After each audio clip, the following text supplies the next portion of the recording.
আসসালামু আলাইকুম। আপনারা এই ভিডিওটি আগে দেখুন, পরে কথা বলবো। আমি এই ঘটনা পরে শ্রীপুর ফ্লাইওভারের নিচে রাত কাটাইতেছি, আমি এখানে আসতে পারি না। আমার এই জায়গায় পিস্তল ধরছে, আমার গলায়, আমার মেয়ে আসা জড়ায় আমার পাঞ্জাটা ধরছে। বাবা আমাকে হেফাজত করো।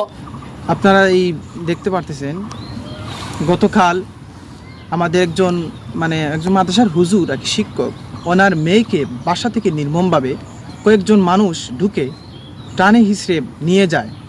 তো আসলে আমাদের দেশে এখন পর্যন্ত সরকার জানমালের নিরাপত্তা দিতে পারলো না, মানুষের গণ অধিকার আদায় হলো না, মানুষের জানমালের নিরাপত্তা নেই। আমরা এই কেমন দেশে বাস করতেছি? এখন পর্যন্ত মানুষের জানমালের নিরাপত্তা নেই। একজন মেয়ে, একজন হুজুরের মেয়ে, কিভাবে তারা গড় থেকে টেনে হিসেবে একটা স্বাধীন দেশের মধ্যে মানুষের যদি জানমালের নিরাপত্তা না থাকে, তাহলে আমরা কোথায় বাস করব? এত মানুষের রক্তের বিনিময়ে আমরা একটি দেশ, স্বাধীন দেশ পেয়েছি, তারপরেও মানুষের জানমাল নিরাপত্তা নেই। আমি সরকারকে বলতে চাই, সরকার যেন সুষ্ঠু তদন্ত করে এই মেয়েটাকে উদ্ধার করতে পারে। পুলিশ এবং র্যাব যৌথ বাহিনীর অভিযানের মাধ্যমে যাতে আমাদের এই একজন হুজুরের, একজন অসহায় মানুষের মেয়েকে যাতে গন্তব্যস্থলে পৌঁছে দিতে পারে, আমি সেই আশা কামনা করতেছি। ভিডিওটি সবাই শেয়ার করে দিবেন।